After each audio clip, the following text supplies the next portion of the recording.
so beautiful. You know, now I know how the great Billy Graham felt, because it's the same feeling. We love Billy Graham. We love Billy Graham. You know, this all started. We had a hotel, and we were going to have about 250 or 300 people. And the hotel was great. They called. They said, something's happening here. We can't hold this. This is crazy what's going on. And then we went to the convention center, and they can have 10,000 people. And we're all set, and we're excited. And the next day they said, too many people. We can't put them in. So we came here. We came here.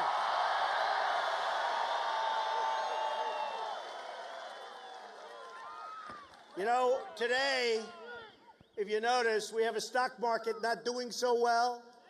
We have a country not doing so well. We've been saying it for a long time. We have politicians, other than the few politicians that are with us tonight, right? We'll exclude them. But we have politicians that don't have a clue. They're all talk, they're no action. What's happening to this country is disgraceful.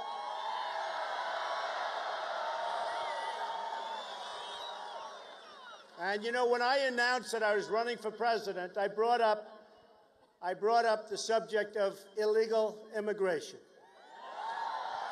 And I took a lot of heat, that I can tell you. Rush Limbaugh actually said incoming. He got more incoming than anybody I've ever seen. And 2 weeks later, everybody was apologizing to me. They saw that I was right. Between what happened in San Francisco to incredible Kate and her family is such an incredible family, and Jamil and so many people have been so badly hurt. The other day in California last week, a woman, 66 years old, a veteran, was killed, raped, sodomized, tortured, and killed by an illegal immigrant. We have to do it. We have to do something. We have to do something.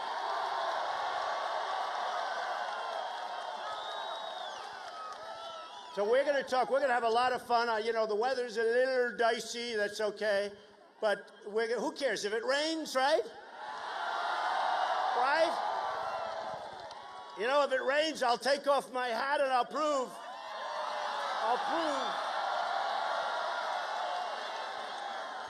once and for all that it's mine, okay? So we're going to talk about a lot of different subjects, and you know, it's nice Friday night. What the heck, right? What's better? What's better?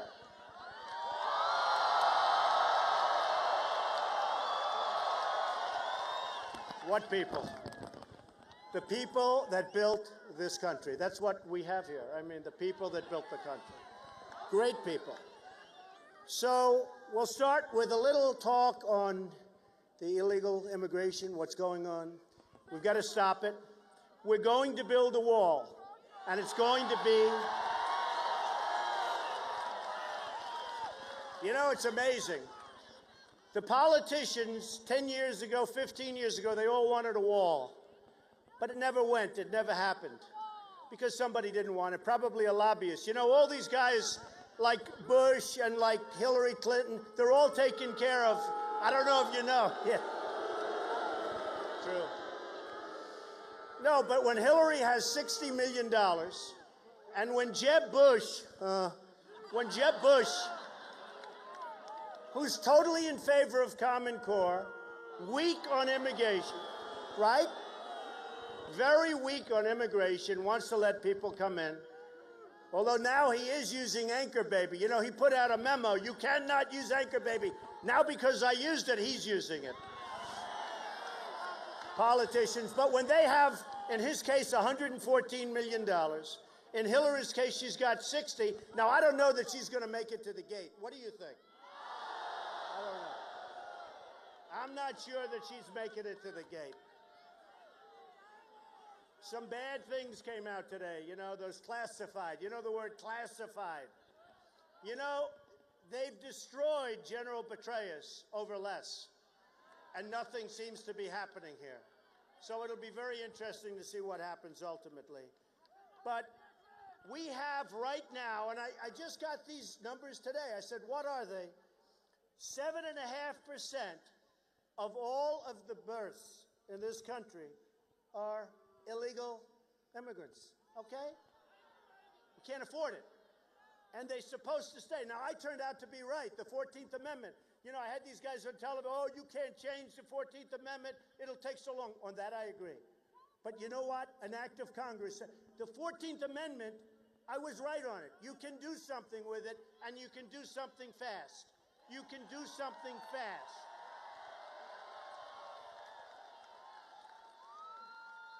So we have 300,000 babies a year, 300,000 that you have to take care of, we all have to take care of. And you know, in the case of other countries, including Mexico, they don't do that. It doesn't work that way. You don't walk over the border for one day and all of a sudden we have another American citizen. It doesn't work that way. Mexico doesn't do it. Other places don't do it. Very few places do it. We're the only place just about that's stupid enough to do it. So I decided to run. I've gotten an amazing reception. We have to say, has this been crazy? Man, I mean, it's been wild. I'm a non-politician. The other day I served jury duty, right? I told you, they had occupation. I refused to put down politician. But I will say this. We have a great politician here.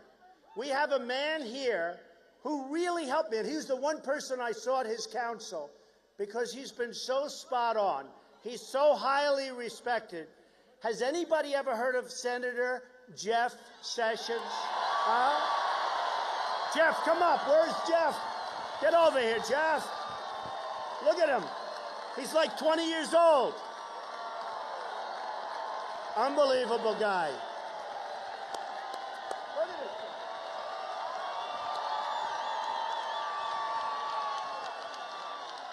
Come here. Just say hello. Come here, Jeff. Just say hello. Donald, welcome to my hometown, Mobile, Alabama.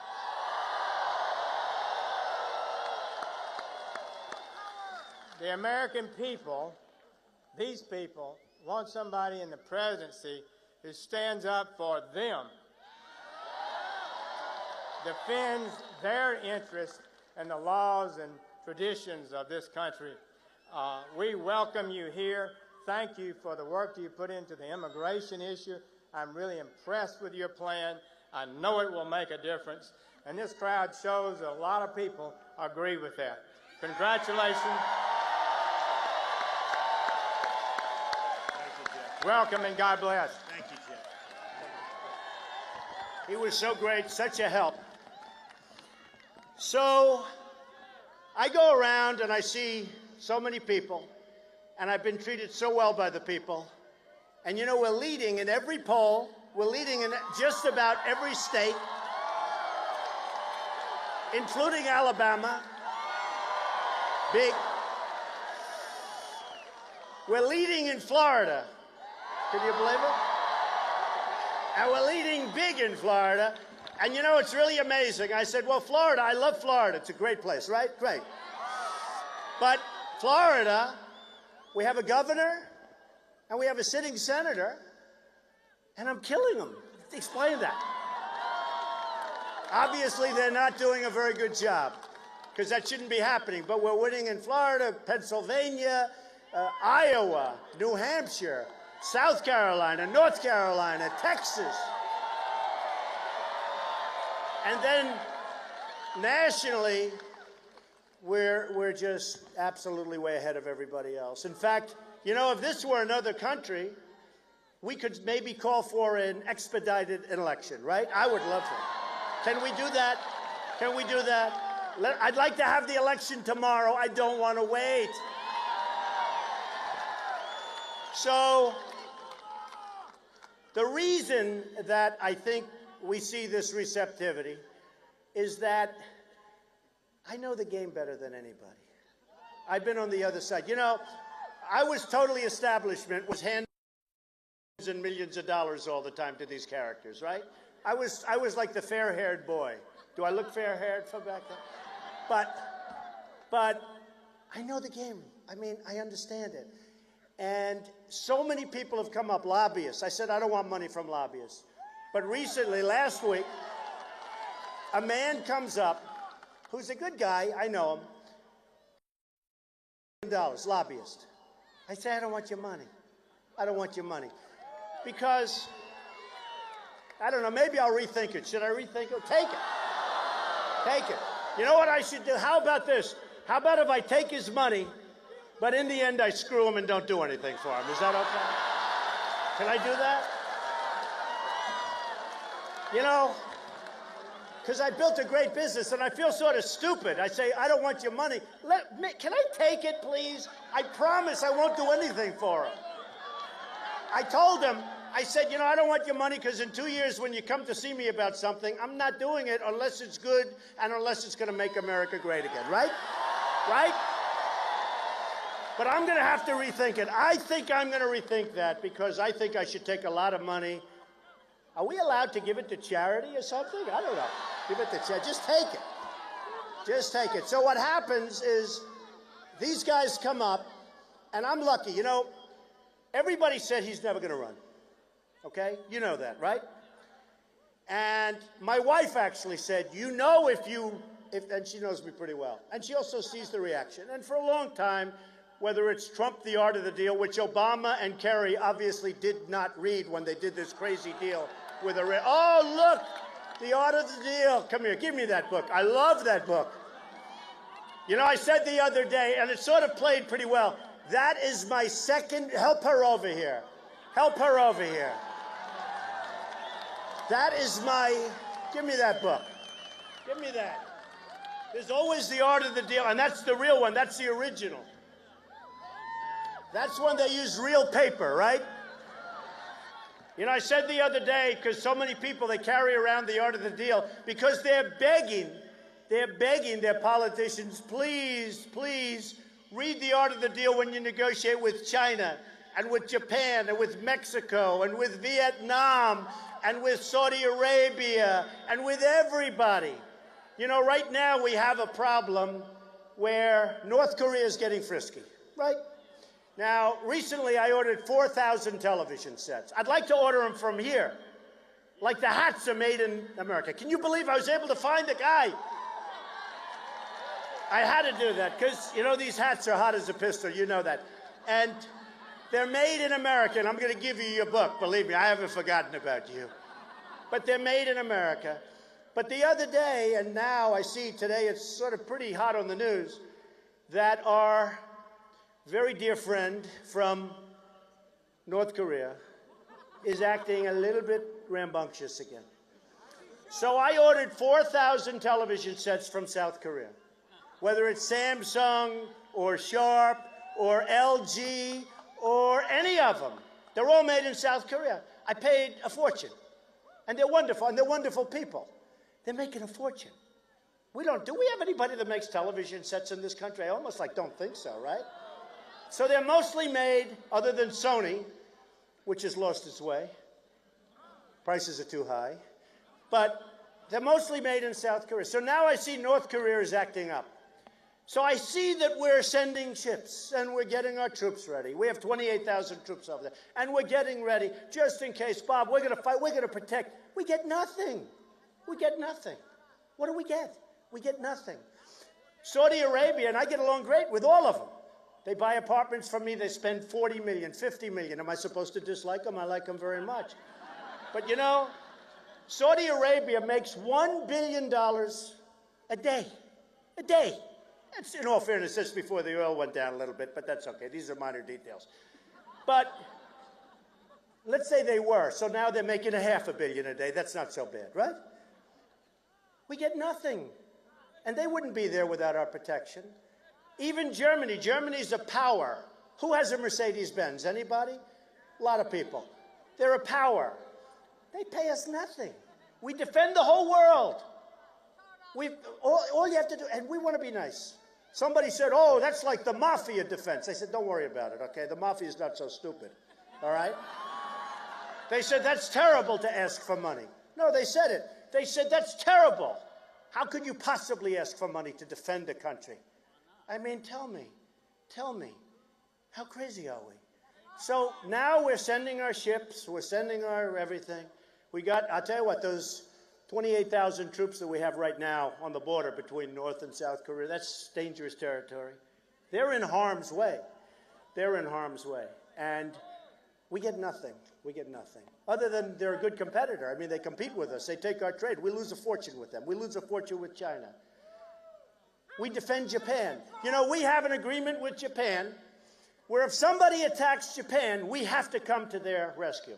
But if we get attacked, Japan doesn't have to help us. Do you think that's a good deal? That's sort of like Sergeant Bergdahl. Has anybody heard of Sergeant Bergdahl? The traitor. No, the traitor. I call President Obama the 5-for-1 president. We get Sergeant Bergdahl, a traitor, who, by the way, 6 people, at least, that we know of, 6 people were killed trying to get this guy back. 6 people. They went after him. They wanted to get him back. So we get Sergeant Bergdahl, and they get 5 people that they desperately wanted for years that are right now back on the battlefield, trying to kill everybody, including us. How stupid are we? How stupid are we? And, you know, the reason we have crowds, and no matter where I go, the other night we were in New Hampshire, we had some, New Hampshire was so incredible, the crowd. You saw it, it was in television. You know, every time I go on television, it's got to be live. It's live. I said, oh, can I have a rest, please? Tonight it's live on Fox. It's live. Who likes Fox? I like Fox. It's live on CNN. Who likes CNN? All right. And it's, oh, this is going to be, and it's live on MSNBC, right? Well, they're still working. They're still working. But I said, you know, how come it always has to be live? Why don't they just cover me like anybody else, where they go the next day and they show a little clip? Every time I speak, it has to be live. It's not, it's ridiculous. But it's okay, right? We have to suffer with it. But look, the reason I have this really incredible enthusiasm, and I really appreciate you, especially with this weather and this heat and everything else, but the reason I have it is because I do know what I'm doing, and I don't say that in a braggadocious way. You people are looking for somebody that knows what he's doing, whatever it is. You know, thank you, darling. I'm going to sign her book. I got to get her the hell out of here. She's so beautiful. I said it the other night. My second favorite book of all time. What's my first favorite book? The Bible. The Bible. And as much as I love The Art of the Deal, it's not even close. We take the Bible all the way, right? Okay, thanks. So I was saying, so they said I wasn't going to run. And everybody said, oh, he's never going to run. Never going to run. He's just having fun. Just a good time. His brand. And like I care, my brand. At this point, you know, my brand. I mean, I lose gutless Macy's because I said about illegal immigration, they dropped my brand, and I'm supposed to be. They're gutless. They're all gutless. I have to sue Univision. Univision, my poor Miss Universe people, the beautiful girls, these beautiful women, some are girls, but beautiful women. And I get dropped by, think of it, you have these magnificent women that work all their life to be in the Miss USA contest and the Miss, and 2 weeks before the contest, NBC and Univision drop because they thought my tone was a little bit strong. And it turned out I was right. So here's the good news. I sued them both. And, I mean, in the case of Univision, I sued them for $500 million. I want that money. I want that money. So I actually put it on the other day, Miss USA. I put it on because it was only fair to the people. And we had it on this small network, and it was fine. But who would do that? all because they want to be so politically correct. They actually called and they said, oh, we'll get it back on soon, we'll get it back on soon. You know, in the case of a couple, they said, Trump loses NASCAR. It was all over the world. A friend of mine called, you know, because I opened with a strong statement, meaning illegal immigration. We got to solve the problem. So all over, one day it was NASCAR. Trump loses NASCAR. I said, I don't have a deal with NASCAR. It turned out that I lost NASCAR. You know what they did? They rented a ballroom at Trump Doral. Can you believe it? That was my loss of it. They had a ballroom. And by the way, I kept their deposit and rented it to somebody else. Okay. The next day, I didn't even know I had to deal with them. It turned out they had a ballroom in one of my places, Doral. The next day, ESPN severs ties with Trump. It's all over the world. ESPN. I have friends that called me from Paris. He's a great businessman. Oh, it's too bad about what happened to ESPN. You know what it was? A golf outing at one of my courses in Los Angeles. Can you believe it? This is my big deal. And this was all over the world.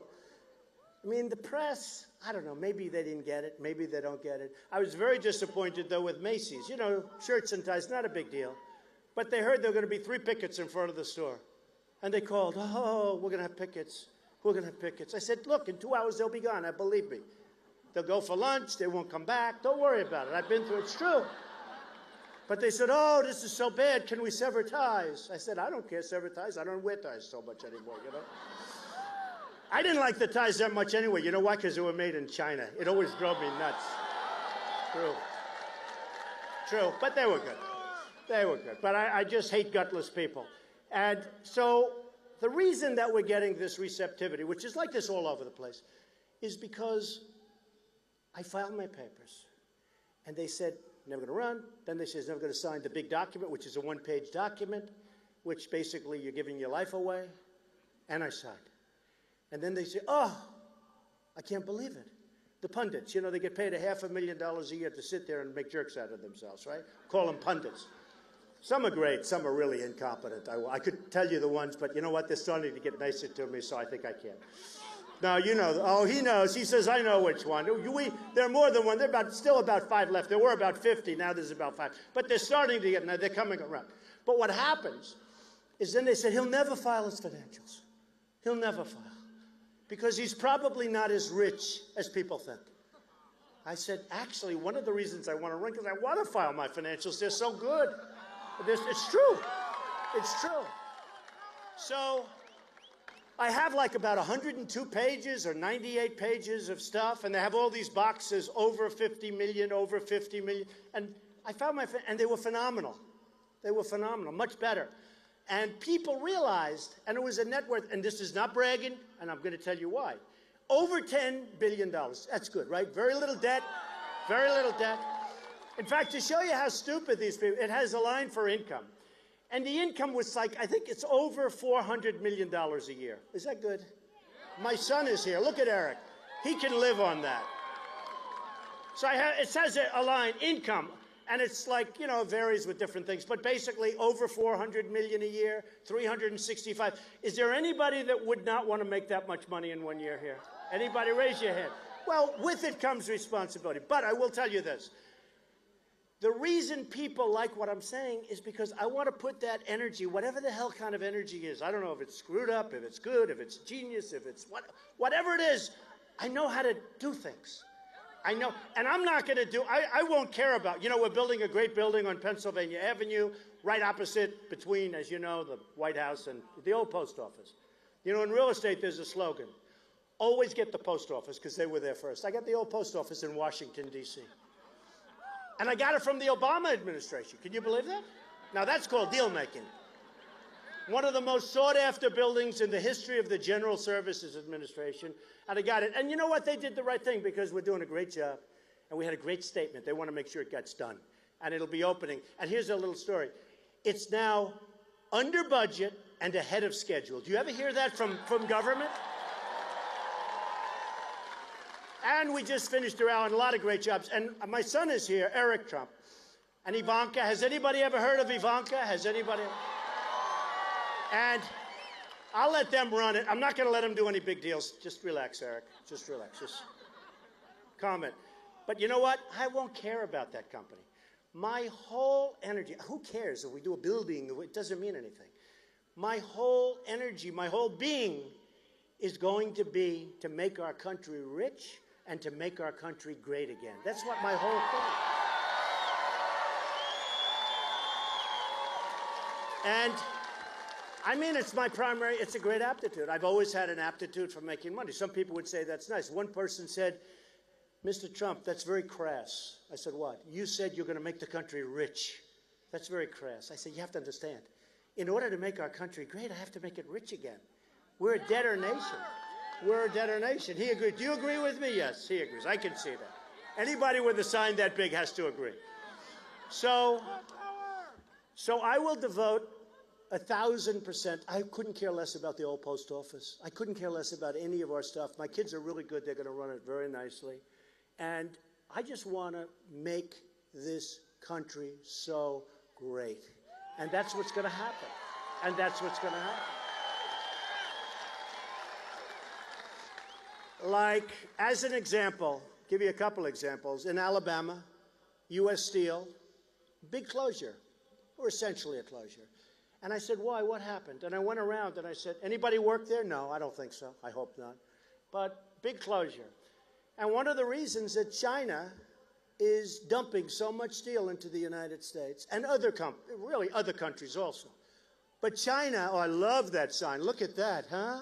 Wow. Wow. Oh, that's true. Except the only problem is you're breaking everybody's view, but the sign is fantastic. Thank you. So China is dumping tremendous amounts of steel into our country. The government is subsidizing it. It's almost like they want us to just die. And they have no respect for us. And again, like Saudi Arabia, like Japan, I get along with them great. You know, the largest bank in the world is in one of my buildings. They pay me rent. They buy apartments. They spend so much money. Am I going to dislike them? I love them. The problem is, and I say it all the time, their leaders are really smart. They're really cunning. They're really sharp. And we have dummies, right? We have dummies. We have dummies. We have people that don't have a clue. And I don't know, you know, some people say they're bad people. I don't think they're bad people. I think they're incompetent people. A lot of people think they're bad. I don't think they're bad. I think they're incompetent. So you look at China and what they've done. And, you know, last week, and I said this, and I've been saying bubble for a long time. You've been hearing it. Last week, they devalued their currency. And we're having a lot of hard times because of what they did.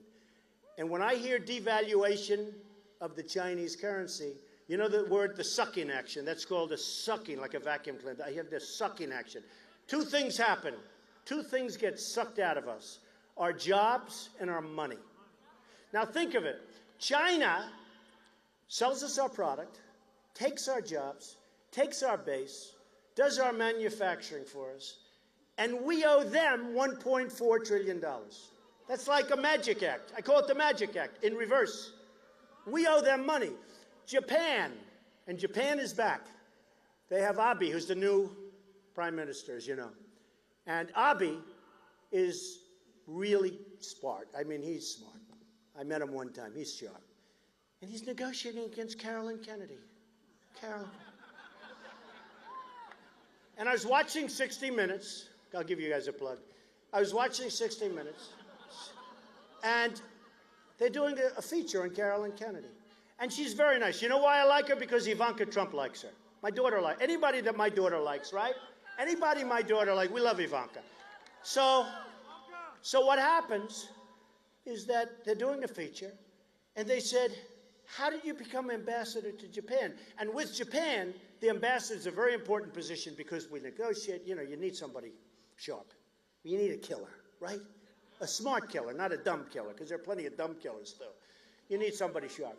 So they said, how did you get the ambassadorship? She said, well, and this is pretty close. I mean, you can check it out. Well, I don't know. I wanted a job, and I had nothing to do. So I went to the White House, and I said, could I have a job? Do you have anything for me to do? And they said, how would you like to be ambassador to Japan? And she said, really? She said, I'll do it. She couldn't believe she got it. And then they show the rest of the show is her being wined and dined by Abiy and all of these killers. Wined and dined. She's being feted at a dinner and this and lunches and breakfast. She'll do anything they want. Anything. So I have the smartest, toughest, meanest, in many cases, most horrible human beings on earth. I know them all. They're killers. They're negotiators. Some are nice people, very few. Some are nice people. But I will put the meanest, smartest, we have the best in the world. We don't use them. We use political hacks, diplomats. We use people that don't have any business ability. We use people that have never done a job. Oh, somebody stole my plane. Damn it. No, people are pointing up to the plane. No, it's actually not mine. And, you know, like as an example, Carl Icahn. Did anyone ever hear of Carl? He's an unbelievably brilliant, tough business guy. So I called him. I had dinner with him 2 nights ago. I said, you know, Carl, I'm doing pretty well. I'm leading every poll. He said, you're doing great. He can't believe it either. And I said, if I ever get there, I want you to oversee the negotiations with China. I can give him 2. He's extraordinary. China and Japan. I'll do it. I'll do it. He's like,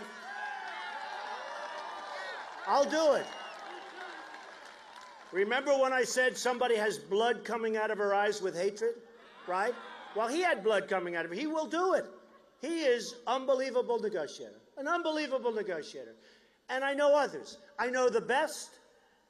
I know the worst. I know the ones that are overrated. I know the ones that you've never heard about or read about that are better than all of them. But Carl's one of the greats. I mean, he's very famous, very rich, and he would love to do it. He'd love to give back. And he knows what's happening. They're ripping us. So they send their stuff over here. And actually, somebody the other day said, what China has done to the United States is the greatest single theft in the history of the world. It's an interesting statement. We've rebuilt China. We've rebuilt China. So, you know, we have free trade. The problem with free trade is when you have free trade, very important, you need competent leaders. That's the one problem with free trade. I like free trade. I'm a free trader. The problem is you need great negotiators and great leaders. We don't have that. So we're getting killed by everybody. I use these 3 or 4 countries. We don't make good deals. Everybody's killing us. So we will have unbelievable deals. A friend of mine is a manufacturer, and he's trying to do business with China. And what he's going through, and he's a good manufacturer, makes great product, better than what they do. They don't want him sending us stuff. Then he calls me and goes, you know, it's impossible to do business. I can't get my product. They're dumping stuff over here, comes in by the shipload. He said, it's impossible. I can't get my product. Finally he gets a product in there, and they charge him a massive tax, which they call a tariff because it sounds a little more sophisticated, right? And he calls me and goes, it's impossible to do business with China. Boeing does business with China, and they want all of their intel. They want all of their copyrights. They want everything. Otherwise, we're not buying planes. And they're now building big factories in China. I don't blame China. I mean, I respect them. I'm not angry at them. I'm angry at our leaders for being so stupid. I'm not angry at China.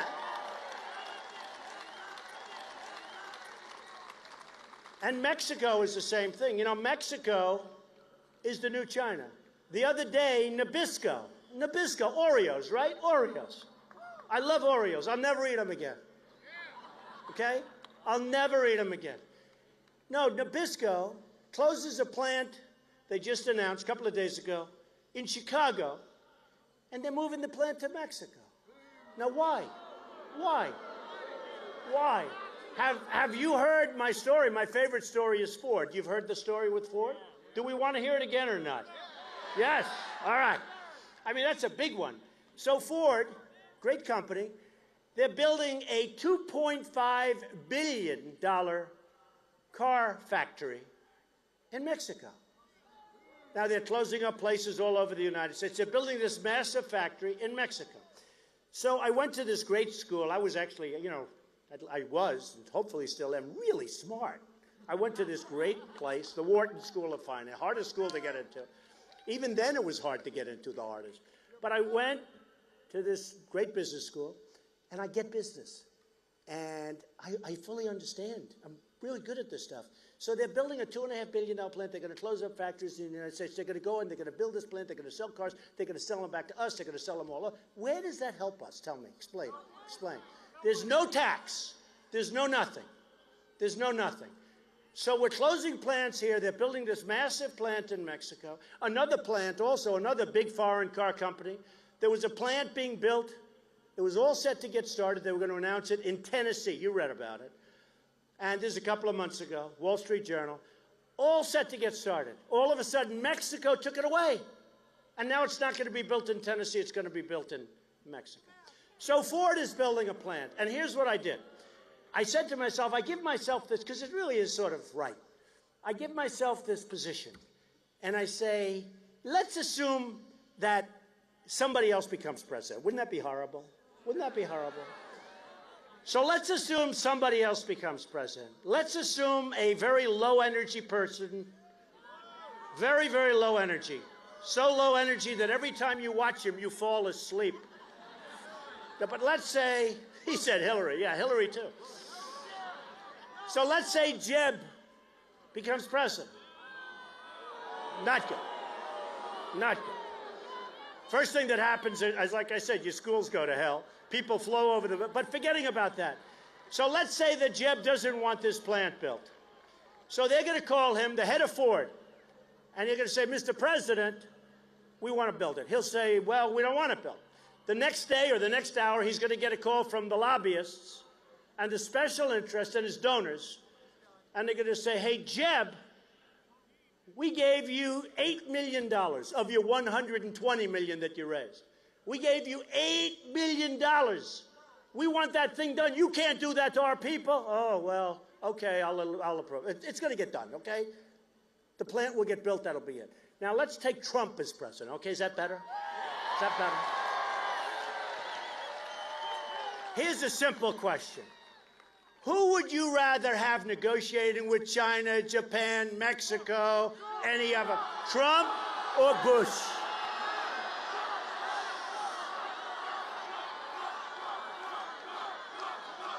Actually,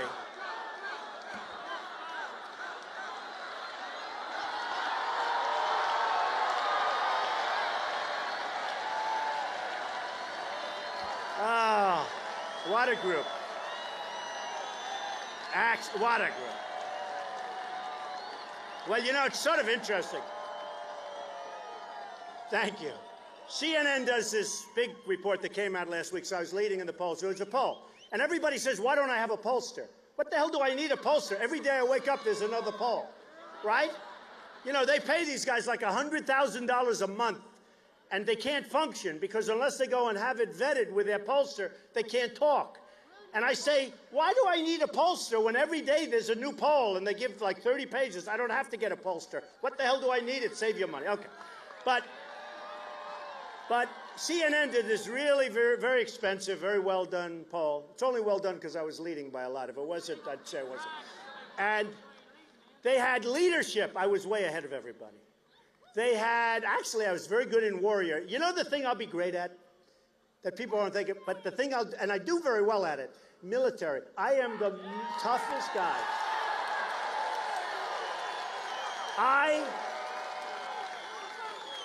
I will rebuild our military. It will be so strong and so powerful and so great.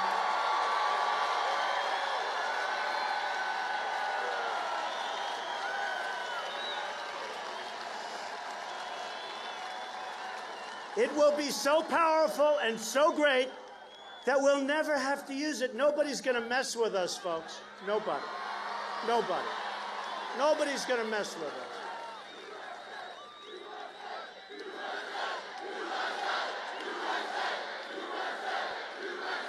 Beautiful.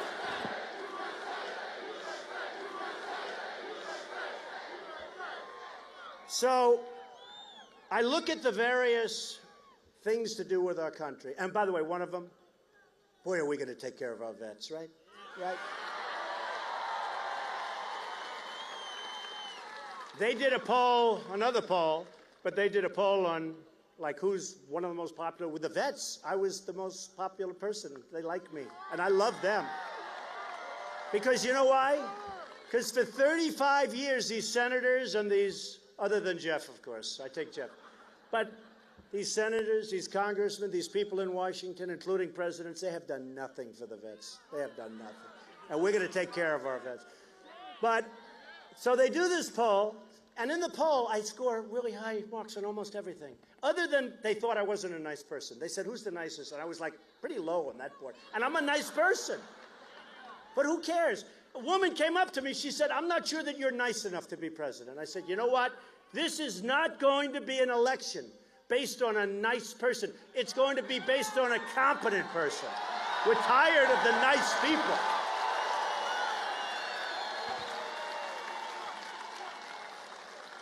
So I won on the economy. I won on jobs. I won on leadership by massive numbers, like massive. You've seen it. I won on all these categories. I say, why do we need an election? We don't need an election. These are such important categories. But I have had an amazing experience because from the time I announced, almost, other than the first week, that was a rough week. They were hitting me. But the press, which is, by the way, largely very dishonest, I have to say this. The political media, I actually think that the political media is less popular than Congress. Can you believe it? And Congress has almost no ratings. And in all fairness, because look at all those cameras, they're all live, and they're trying to shut off the camera right now. But you know what? They're all live. And so many live cameras. But look at, thank you. But I will say this.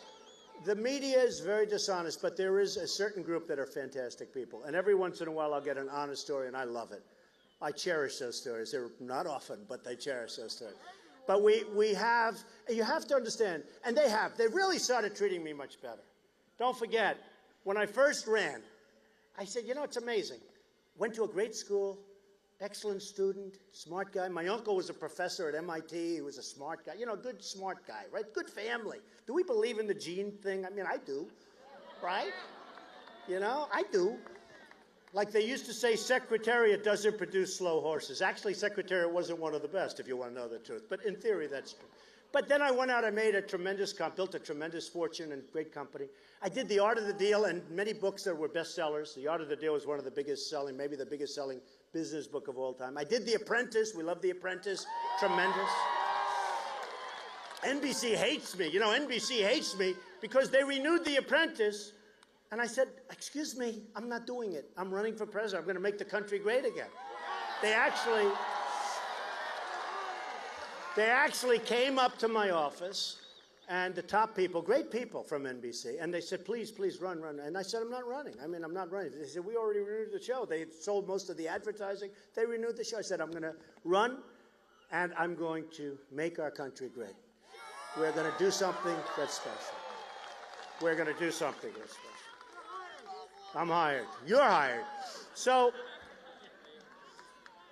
I look at the landscape of our country. I look at where we're going. I look at where we've been. We've had a horrible number of years. A horrible number of years.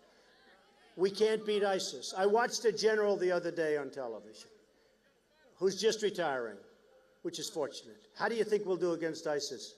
Oh, I don't know. It's going to be very tough. Can you believe this? General George Patton, General Douglas MacArthur are spinning in their graves as you listen to this. They're spinning in their graves. He talks about a hard time. And I look at what's going on with the landscape, and then I get to meet all of the people that I've met over the last period of time. And I want to tell you, it's been amazing. It's been really amazing. And I want to finish up with a couple of little points. One of them is the Ford deal, right? Israel, I love Israel. Oh, by the way.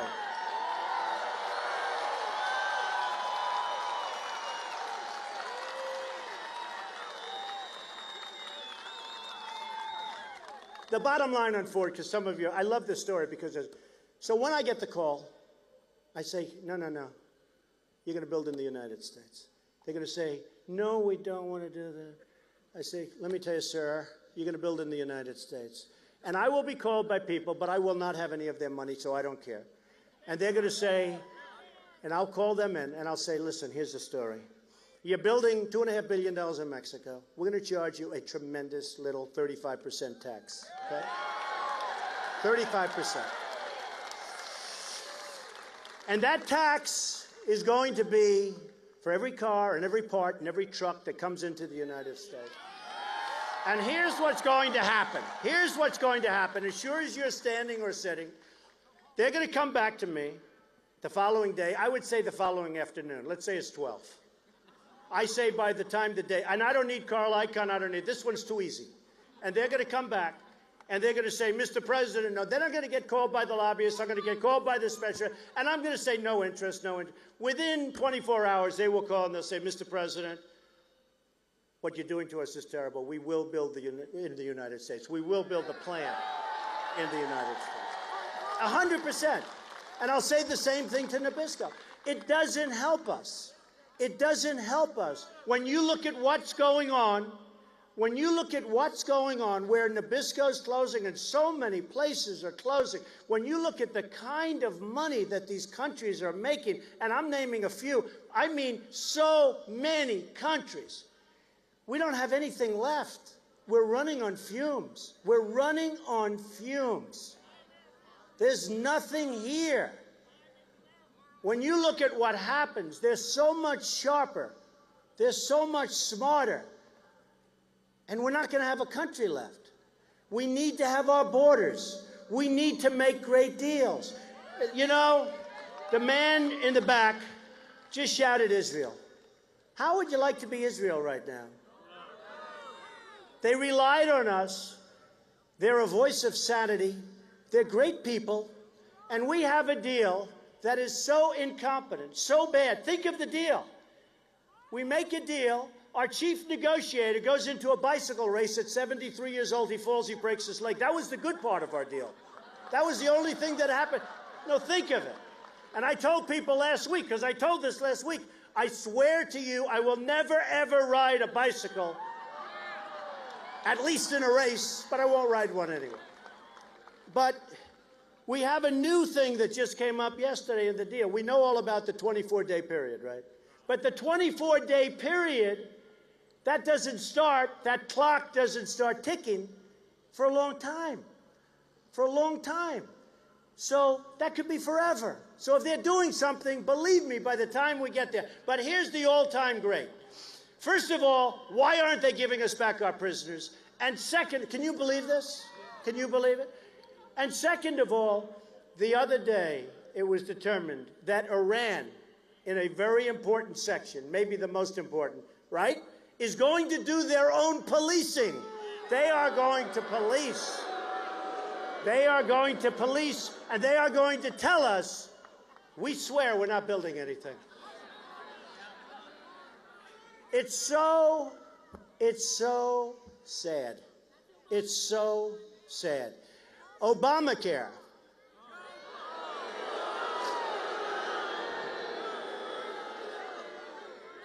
We are going to repeal and replace Obamacare.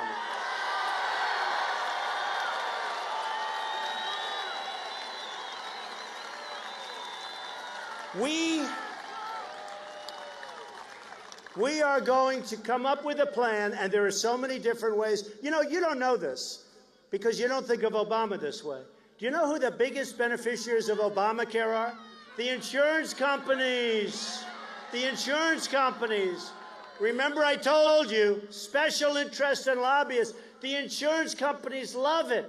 We could have such great plans if we'd get rid of the artificial lines around every state. I have a huge company. And when I negotiate, I'd like get one group. You can't negotiate. Some of the people that own businesses know what I'm talking about. The insurance companies are so protected. They're making a fortune. We're going to end that. We're going to make it so competitive. We're going to get rid of the artificial barriers. You're going to get such great plans.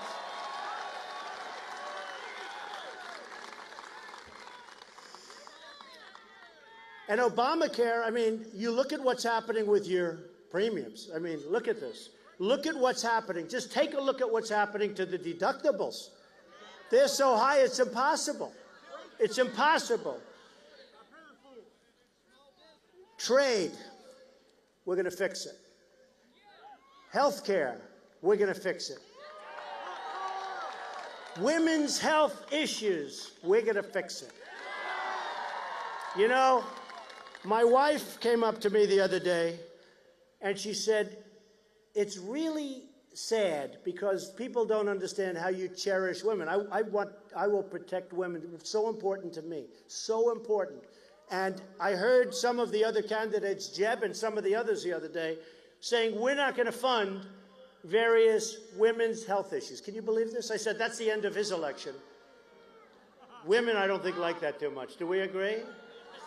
And he said we're not going to fund women's health issues. A few hours later, he came back and he said he misspoke. Oh, okay, he misspoke. But women's health issues, so important. We're going to end up taking our country, we are going to make it so strong, so powerful, so loved by people again, so loved. You know,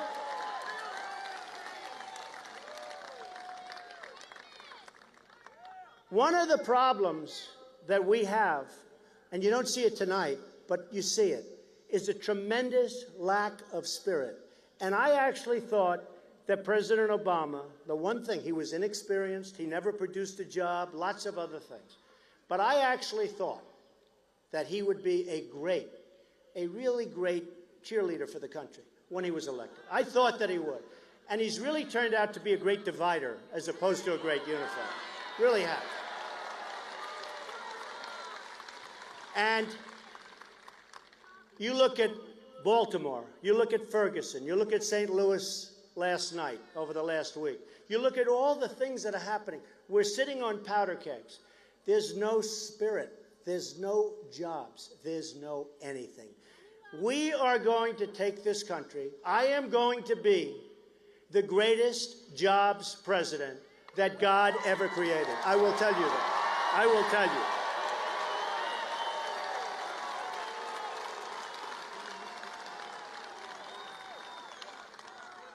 You are going to be so proud. You know, I oftentimes say the American dream is dead, but I'm going to make it bigger and stronger and more powerful than ever before. And that's what's going to happen. I am going to make this country bigger and stronger and better, and you're going to love it, and you're going to love your president, and we're going to turn this place around, and you're going to be so proud. And you know, our whole theme is Make America Great Again. We are going to make America better than it's ever been, and we're going to love doing it, and we're going to have fun doing it. And I just want to thank everybody, because this has been really, really special. Thank you. Thank you very much. Thank you. Thank you. Thank you very much.